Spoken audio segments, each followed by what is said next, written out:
അമ്മേ നമ്മുടെ സ്റ്റേറിനടിയിലേ പട്ടി വെച്ചെടുക്കണ് 4 നല്ല കുഞ്ഞുങ്ങള്. അതിന് ഇവിടെ വന്ന് പറയാൻ വേണ്ടോള്ള. പിന്നെ പട്ടിക്ക് ആശുപത്രി പോയി പറയാൻ പറ്റുമോ? പട്ടി വീട്ടിൽ വന്ന് പെറ്റി കഴിഞ്ഞിട്ടുണ്ടെങ്കിൽ കഷ്ടകാലം വരും. പിന്നെ ഇപ്പൊ ഇവിടെ നല്ല കാലം നടക്കുന്നത്. നിനക്കൊക്കെ അറിഞ്ഞൂടാ. എന്റെ അമ്മുമ്മ പറഞ്ഞിട്ടുണ്ട്, പട്ടി വീട്ടില് പ്രസവിച്ചിട്ടുണ്ടെങ്കിൽ ആ വീട്ടില് 7 പശു പ്രസവിക്കണം, എന്നാലേ കഷ്ടകാലം മാറുള്ളൂ. ഇനി എന്തൊക്കെ ഉണ്ടാവുന്നാവും. ഇനി 7 പശുവിനോട് കൂടെ ഒന്ന് പെറിയിപ്പിക്കാൻ പറയാവോ? മുറിയനിൽ ആർക്കും കൊണ്ട് അർത്ഥല്ല. സന്ധ്യക്ക് നഖം വെട്ടി കഴിഞ്ഞാലേ കുടുംബം നരകിച്ചു. എല്ലാരും പറയണേക്ക സന്ധ്യക്ക് നഖം വെട്ടിയ കുടുംബം നരകിച്ചോന്ന്. എന്നാ അങ്ങനെ നഖം വെട്ടിയിട്ട് നരകിച്ചോ ഒരു കുടുംബം കാണിച്ചെന്നേ. തർക്കുത്തരം പറയണ. നഖം വെട്ടി എടുത്ത് വെച്ചേടി. ഇതെന്ത് പാടാണ്, കഷ്ടപ്പാട്. വേഗം വാ, സൂക്ഷിച്ചും കണ്ടൊക്കെ പോണോട്ടാ. ആ പോച്ചേ പോ. ഡാ ഇനിയിപ്പൊ പോകണ്ട. വീട്ടിൽ കിടന്ന് പൂച്ചാടി പിടിച്ചാലേ എന്തെങ്കിലും പ്രശ്നം ഉണ്ടാവുന്ന എന്റെ കാരണന്മാര് പറഞ്ഞിട്ടുണ്ട്. ഈ കാരണന്മാർക്ക് വേറൊന്നും പറയാൻ കണ്ടില്ലേ? അതും ഈ സാധനത്തിന്റെ അടുത്ത്. ഇനി പോണ്ട, ആ കേറി. അമ്മേ, നമ്മുടെ തട്ടുപുറത്ത് പൂച്ച പ്രസവിച്ചിട്ടുണ്ട്.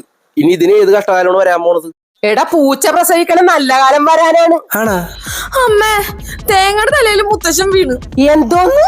അല്ല, മുത്തശ്ശന്റെ തലയിൽ തേങ്ങ വീണ്. മുത്തശ്ശൻ അപ്പൊ തന്നെ ബോധം കെട്ടി വീണു. അയ്യോ, എടുത്താ തേങ്ങ? എടി മുത്തച്ഛൻ എടുത്താന്ന്. എല്ലാരും കൂടെ വാരിപ്പറക്കി ആശുപത്രിയിലോട്ട് കൊണ്ടുപോയിട്ടുണ്ട്. എന്നാ വാടി കേട്. പൂച്ച പ്രസവിച്ചാൽ നല്ല കാലം വരുമെന്ന് പറഞ്ഞിട്ട് നല്ല കാലനാണ് വന്നത് മുത്തശ്ശേനോട്ട് പോകാനായിട്ട്. ഓരോരോ അന്ധവിശ്വാസങ്ങളേ. ഇനി ഇത് അന്ധവിശ്വാസമാണെന്ന് കമന്റ് ബോക്സിൽ പറ.